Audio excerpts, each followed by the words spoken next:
Let's try to link. So now head over to your workspace and just do make clean. Let's do ls. We have got ld.c, main.c, startup.c, and we have the linker script. First, let's build. This created all .o files. To link, you can use the same command gcc. Mention all the input files, that is .o files. You can do star.o, or you can write main.o space ld.o space startup.o. You can also do that. After that, let's mention our linker script with this argument -t. Your linker script name should be followed by -t, or you can give this before these input files, -t stm32ls.ld. This is a linker script. For this exercise, let's not use any standard library code.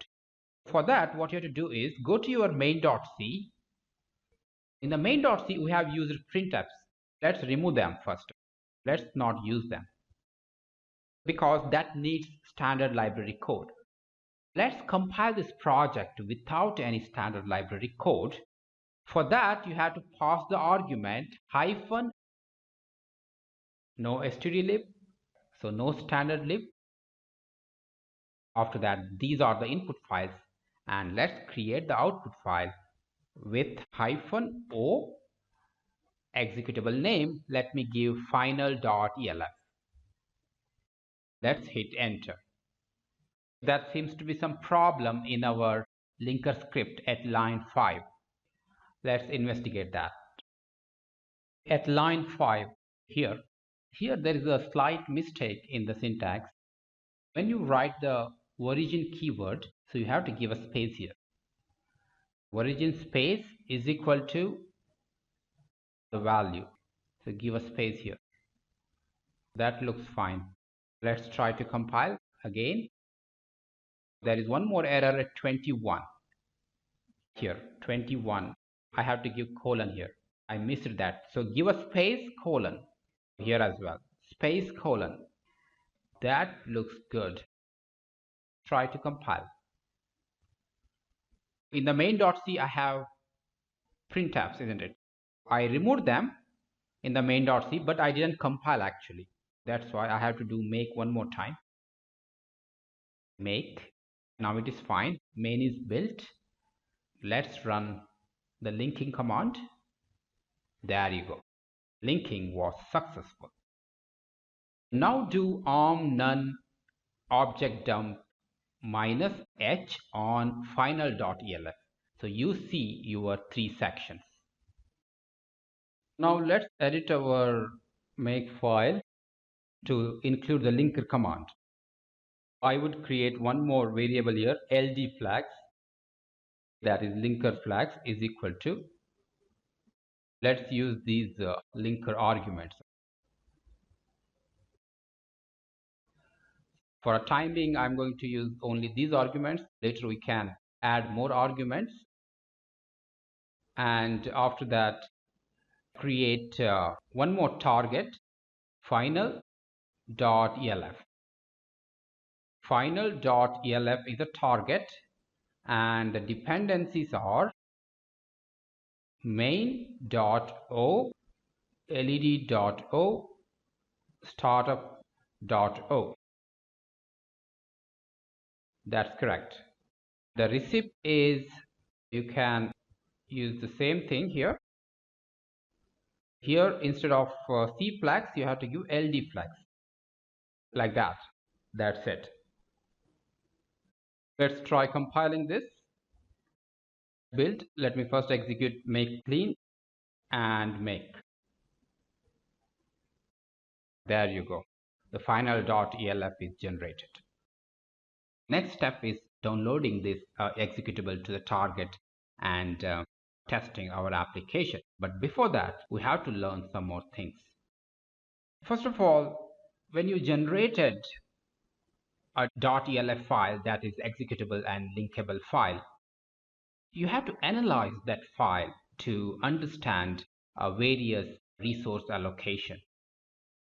The executable file, that is final.elf, is collection of various sections like text section, RO data, data section, BSS section. And you have to make sure that all those sections are indeed placed at the appropriate absolute addresses. How do you analyze the final.elf? Of course, there are some tools such as object dump, readelf, and other things.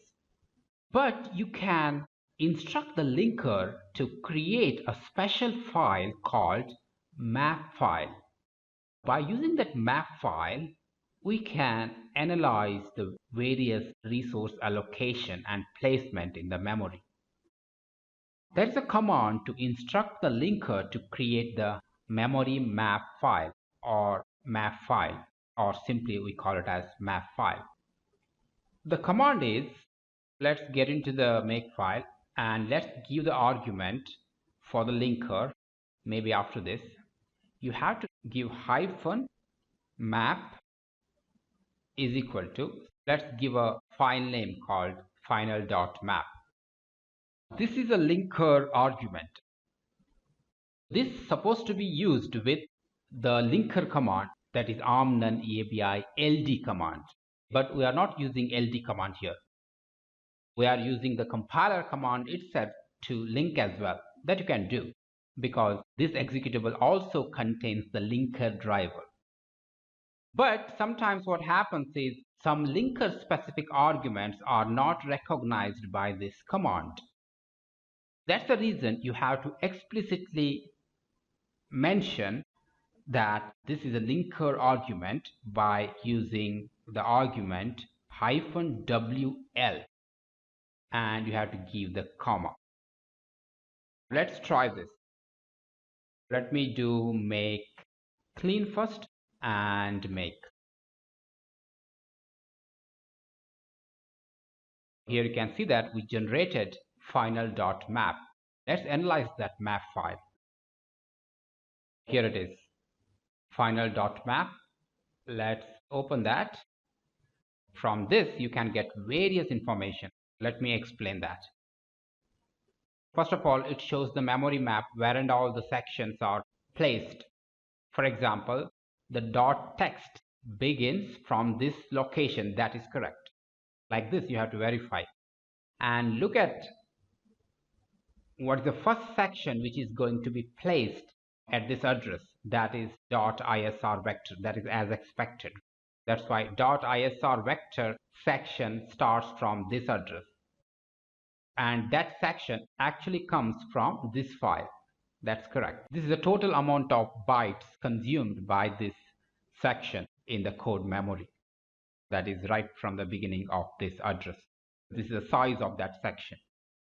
After that, .text section of main.o is placed from this location onwards, and the size is this much. The first function of the .text of main.o is NMI handler. After that, main follows. After that, idle task function follows, like that. By looking at this file, you can quickly identify the addresses of various functions. After that, the .text section of ld.o follows, and this much is the size. And after that, startup.o. And after that, we placed the .ro data. But I think we don't have any constants in the project. That's why it is not showing that. Let's do one thing. Here, let's create some const variable. Let's say const variable 1 is equal to, let's say, 100. Create two variables here. These are the const data. Compile and see. Let's open the final.map, and here it is. There is a RO data section, and the RO data section consumes this much. And you can see that as expected, the RO data section consumes 8 bytes as expected. The .text section ends here. If you open our linker script, after dot text, RO data comes. The dot text ends here, and to make an alignment, there is a padding of 2 bytes so that RO data can start from the aligned address. This is the aligned address with respect to word alignment. Word alignment is address ending with 048C, etc. This is a word alignment. That's why there is a 2-byte fill. So that is done by the linker automatically. After that, you can see that the dot text section ends here. This symbol is created by us. That holds this value. Dot data section follows dot text section in the code memory. The dot data section starts from this location onwards in the code memory. That's the load address of the dot data section. That means eText is nothing but beginning of data section in the code memory. Here you can see that this address is aligned address. That is ending with 8. That is aligned. Sometimes this may not be the case. For example, I create one more variable in the RO data section of, let's say, 1 byte. uint 8 underscore t const variable 3 is equal to 100. Let's see what happens. Let me build this. Let's check the map file. Here it is. Now you see the start of data section in the code memory is not aligned. So that's bad. You should never maintain something like that. It's always better to have aligned address for different sections. Here, linker will not care about using fill. Why? Because that's the end of that section. So that's why linker will not care about aligning this further. You have to do that manually by using the align command. Let's use the align command. Go to our linker script, and here align the location counter for the word alignment. That's why you have to do location counter, that is dot is equal to. You have to use something like this. That means you are assigning aligned value of location counter. Since this is an expression, this must be terminated with a semicolon. What's happening here? First, the previous value of location counter will be taken, and that will be aligned to the next word boundary. If you want to align to the next double word boundary, you can mention it as 8. But the value must be power of 2. I want word boundary alignment. The old value of location counter is taken. It will be aligned to the word boundary, and the new value will be stored back into the location counter. This is like assignment. That's why you have to use the semicolon here. Let me do make clean, and let's build. Let's check the final map. Here it is, fill. And you can see that now the data section can begin from here. That is the load address of the data section. Get back to the linker script. Here, this is the beginning of the S data. After that, let's continue. These are some sections added by the linker. You need not to worry about that for a time being. And here's the data section. The data section begins from this address, and the data section consumes only 1 byte. That is true because if we open our main.c, there is only one initialized variable, that is current task. Only this variable goes into the data section. That makes sense. Size is 1 byte. And that is contributed by the main.o, and the exact variable name is current task, which will get placed, whose location is this one in the data memory, correct? After that, led.o consumes 0 byte in the data memory. That's correct. and there is no contribution from the startup.o as well. Only contribution is from main.o, that is only 1 byte. The sdata linker script symbol contains this value and ndata contains this one. Again, you can see that this is not aligned. Let's make it aligned, because after .data section, the BSS section follows in the data memory. What I would do is I would go to the linker script and I would make alignment here. And after that, let's continue.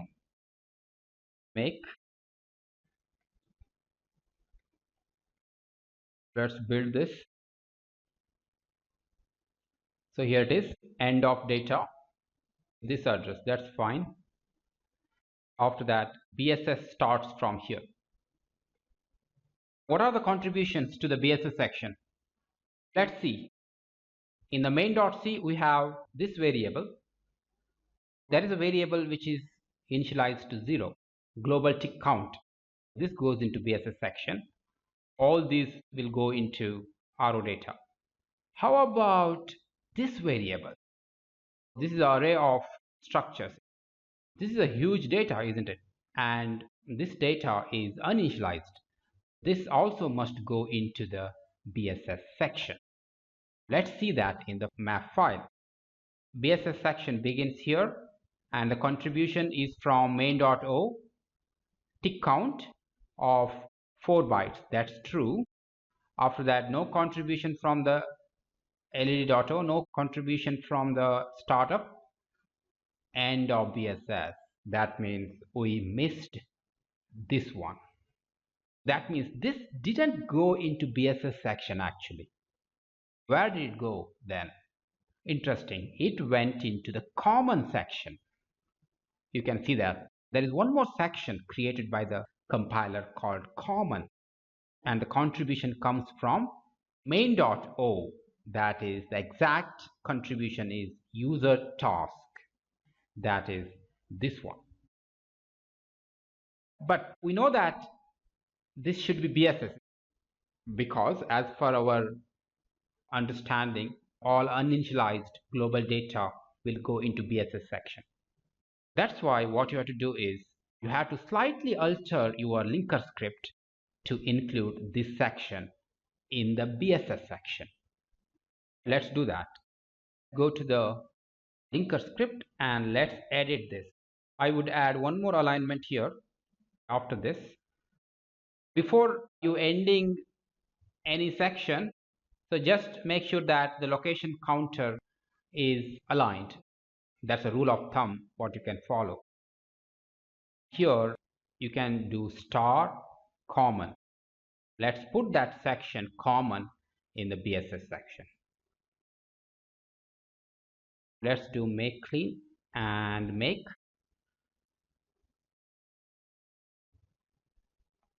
Here it is. Now the BSS section looks okay. BSS section starts from here and ends here, totally 54 bytes. That's okay. Like that, you can analyze various things by using the memory map file. So very important file you can generate by using the linker. Let's get back to our workspace, and now let's open the startup file. In the startup file, we have some pending work, isn't it? That means we have to copy data section to SRAM, and we have to initialize the BSS section to 0. And now we can easily do, because we have got the boundaries. I am in the startup file, and let's implement the reset handler. First thing what we have to do is copy data section to SRAM. Now we have got all these symbols for the boundaries. We can access these symbols in the C program by using the extern keyword. We can use extern keywords.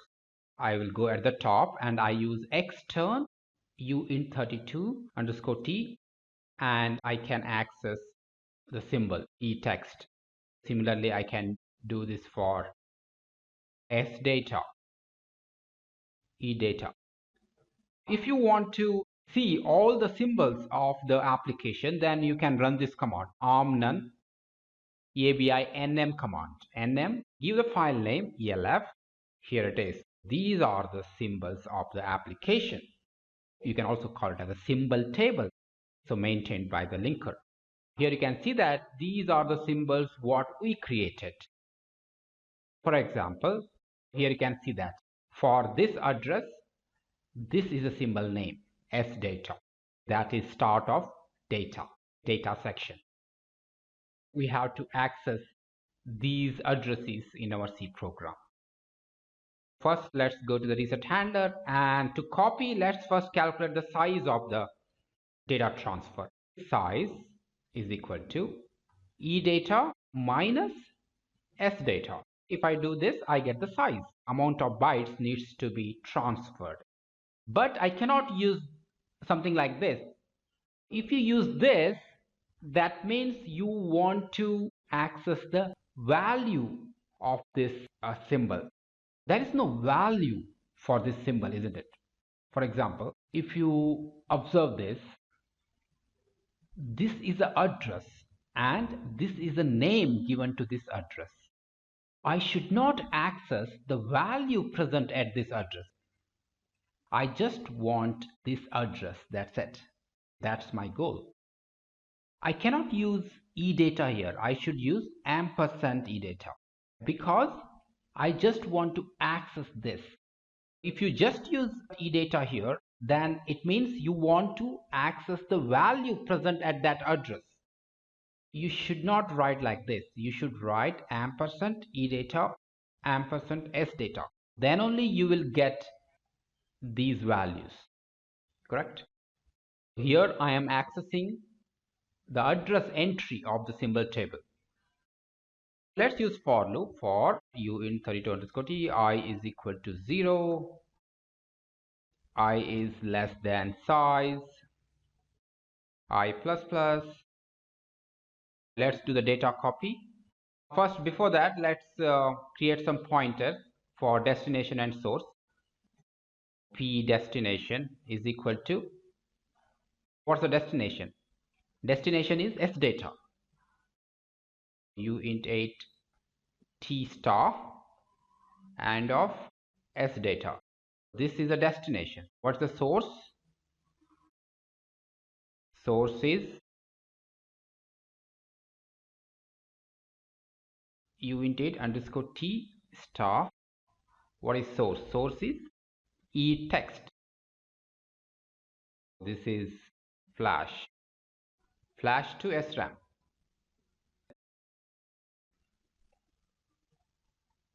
P destination plus plus is equal to star of P source plus plus. That's it. That's all you need to do. Let's initialize the BSS section to 0. Again, let's calculate the size of the BSS section. Size is equal to EBSS minus SBSS. You have to use ampersand here. Again, you have to repeat this. Here, what is the destination? SBSS. You have to use ampersand. Star destination plus plus is equal to 0. Zeroing out the BSS section. And after that, you can call the main. That's it. After that, so you have to do two more externs here. Extern UN32 SBSS and EBSS. That's great. I hope this is fine. Let's get back to the command prompt. Let's do make clean. Make. There is a problem. Implicit declaration of main. We have to give the prototype of main. Let's give that at the top. The prototype of main int main void. Let's try. Yes, it built successfully, no problem. Our next job is to download this ELF file into the target. For that, we have to explore about the OpenOCD programmer and debugger. I will explain that in the next lecture.